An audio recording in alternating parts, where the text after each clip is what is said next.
Fala meu povão.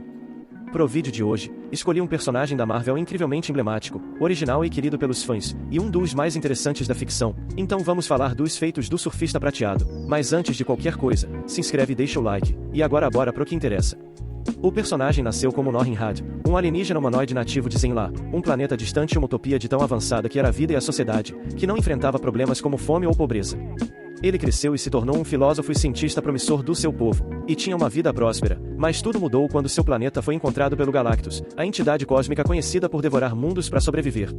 Usando uma nave, Radd conseguiu fazer contato com Galactus e conversar com o ser cósmico, o bastante para oferecer um acordo, que seria o Devorador poupar o planeta de Zenn-La, e em troca, o Norrin se transformaria num arauto da entidade e o serviria, encontrando mundos para serem consumidos pelo Galactus.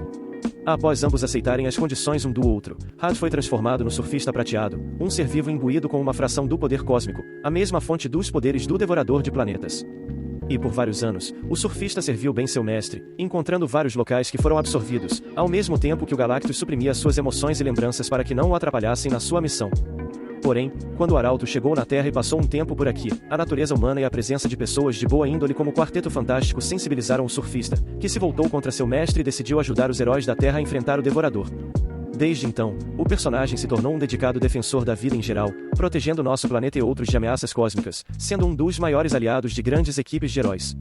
E conforme os anos passaram, o Surfista Prateado ganhou cada vez mais arcos de desenvolvimento e camadas, se mostrando um ser bastante nobre, humanizado e de aspectos filosóficos dado à natureza das suas habilidades e como as utiliza. Agora que sabemos quem é, vamos aos poderes. Indo pelo básico que pode surpreender, vamos ver sua força.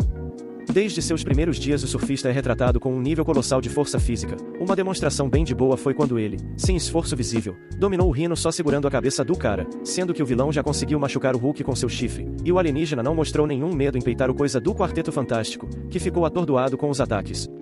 Com alguns golpes e aparentemente sem precisar se esforçar, o herói deu uma bela dor de cabeça pro Abominável, que como sabemos, tem um nível base de força mais consistente que o Gigante Esmeralda, e falando nele, o Arauto já conteve uma investida do Hulk e arremessou ele sem problemas. E com um único murro, o surfista fez um adversário sair da região dos trópicos, e chegar ao polo norte do nosso planeta, e o cara ainda atravessou algumas montanhas. E pra gente ver como o cara é cabuloso, quando o surfista brigou contra um clone maligno na borda do espaço, a colisão entre eles liberou tanta energia que os oscilógrafos da Terra foram nas alturas. Esses dispositivos registram variações de sinais, podendo ser de fonte elétrica, sísmica ou eletromagnética, e seja qual for a energia emitida pelos alienígenas, foi tanta que seu impacto foi captado no nosso planeta, sendo que eles estavam muito longe. Na durabilidade, aqui o cara se destaca demais. O corpo do personagem é feito de uma espécie de material metálico cosmicamente energizado, ou seja, isso dá uma resiliência física absurda. Quando ele foi atingido por um arpão vindo de um canhão, o arpão se estilhaçou quando acertou o herói, que saiu ileso e não teve lesão alguma. Fora que é a coisa mais normal para ele viajar pelo vácuo do espaço, um ambiente sem qualquer matéria que possa dar alguma proteção contra o frio extremo e calor de estrelas. O Arauto tancou raios das manoplas do Homem de Ferro e mais perdeu a paciência do que se machucou, além de que um murro em cheio do Tony bem no rosto do alienígena só mexeu o surfista, mas não causou nem desconforto.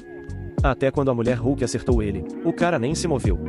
O negócio começa a ficar cabuloso quando a gente vê que o herói aguentou golpes do próprio Hulk, que parecia no mínimo mal-humorado e não aparentou se machucar, além de que, durante um breve desentendimento com o Thor, o deus do trovão deu uma cabeçada no surfista que até voou longe. Só que enquanto o Cromado se levantou na boa e sem lesões visíveis, o filho de Odin é mostrado com a testa sangrando, sendo que ele usava seu capacete, e olha que o Thor foi pra cima cheio de marra. O Arauto já entrou de um lado do sol e saiu pelo outro. O cara voou dentro do coração da estrela e quando saiu, tava visivelmente quente mas não mostrou incômodo. O surfista literalmente surfou em supernovas, as estrelas nesse estado emitem mais calor, radiação e partículas em segundos do que durante sua vida inteira, chegam a temperaturas que iriam evaporar nosso planeta tranquilamente. E pra fechar com chave de ouro, uma vez o herói e o Adam Warlock presenciavam uma luta do Thanos contra as entidades cósmicas abstratas. Nisso, tanto o Adam quanto o Arauto ficaram perto do centro de uma explosão energética resultante do confronto, e essa explosão foi tão devastadora e gigantesca que simplesmente obliterou vários sistemas solares, é uma destruição estupidamente grande. Quando a liberação da energia cessou, o surfista e o Adam são mostrados se agarrando a detritos, provavelmente de planetas, e embora o Warlock diga que eles tiveram sorte em sobreviver, os dois parecem mais fortemente atordoados do que gravemente feridos.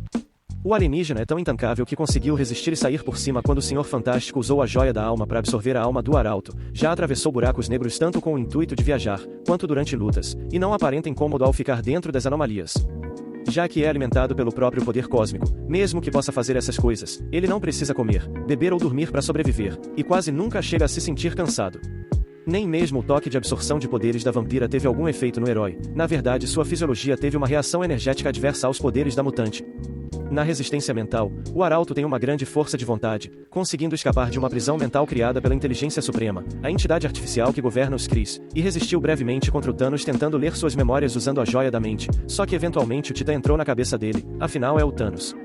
E uma situação que com certeza precisa de menção foi quando o simbionte do Carnificina saiu do Cletus Cassidy, e tentou se ligar ao surfista, que lutou intensamente pelo controle do próprio corpo e mente, porque como sabemos, se desvincular de um simbionte comum já é difícil, e o alienígena teve o azar de entrar em contato logo com o Carnificina.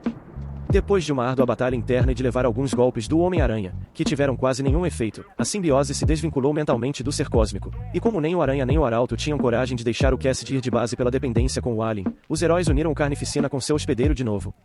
Em se curar de ferimentos, ainda que seja extremamente difícil machucá-lo, o surfista tem um fator de cura no mínimo excelente, uma vez seu corpo foi cortado de um jeito que permaneceu estável mais separado, e embora tenha lutado para se manter consciente, assim que pôde interagir com o poder cósmico de novo, sua estrutura se recuperou na hora. Numa situação onde sua mão foi cortada por um campo de energia, em segundos ela foi regenerada, e quando seu braço foi decepado por uma espada de energia, o herói simplesmente reconectou o membro perdido sem problemas. E pela natureza dos seus poderes, ele é imortal e não envelhece, tendo aparentemente bilhões de anos, porque voltou no tempo desde a criação do nosso universo. É confuso, mas nem tanto dado ao cotidiano dele. Na velocidade, o nível continua impressionante. No tempo de reação, ele se esquivou do tocha humana, evitou uma espada arremessada na sua direção, e conseguiu driblar vários mísseis de uma vez numa boa. Não é um problema se esquivar de raios de energia mesmo de naves avançadas, o cara conseguiu escapar de raios óticos até do próprio Galactus, ainda que tenha tido uma distância muito curta entre ele e a energia. Já na velocidade de movimento, a coisa fica absurda. O surfista já voou mais rápido que a velocidade da luz quando voltou para o seu planeta natal, e mapeou várias galáxias em algumas horas, sendo que elas costumam ficar anos-luz de distância uma da outra. E vamos lembrar, a distância de ano-luz significa que demora um ano para qualquer coisa na velocidade da luz percorrer determinado trajeto até o fim. Só que isso não é nada pro herói, a narração já afirmou que o Arauto percorreu anos-luz em segundos, isso é coisa de louco. E em conjunto com sua força, durabilidade e velocidade, o surfista pode ser mais poderoso que armamento nuclear caso ele simplesmente voe muito rápido. Exemplo bem de leve disso foi a vez que o personagem foi resgatar a Nova, no caso uma Marauta do Galactus, que estava sendo mantida numa instalação aqui na Terra, onde o lugar tinha várias paredes feitas de vibrânio. Assim que o surfista soube pelo seu mestre, ele começou a voar para o nosso planeta, e entrando na nossa atmosfera, o alien aumentou mais a velocidade para entrar na base. E quando ele invadiu o lugar, o Arauto simplesmente atravessou na pura ignorância pelo menos 3 paredes de vibrânio sem esforço. Ele não parece se incomodar nem mesmo ser desacelerado pelas estruturas, que ficaram bem rachadas e com detritos voando. Tudo bem que não é adamantio, só que o personagem conseguiu atravessar um material que é muito resistente feito justamente para absorver força de impacto e vibrações, e 3 paredes de vibrânio não chegaram perto de dar conta do recado, com ele conseguindo resgatar a Nova. E por último, aparentemente quando o herói voa estupidamente rápido, consegue viajar no tempo, tendo feito isso pelo menos algumas vezes. Em quadrinhos antigos, quando voa bem mais rápido que a velocidade da luz, o surfista conseguiu ir para o futuro, e em histórias mais recentes, ele acelerou tanto durante a viagem que voltou para antes do surgimento do nosso universo. Nos sentidos, podemos nos surpreender.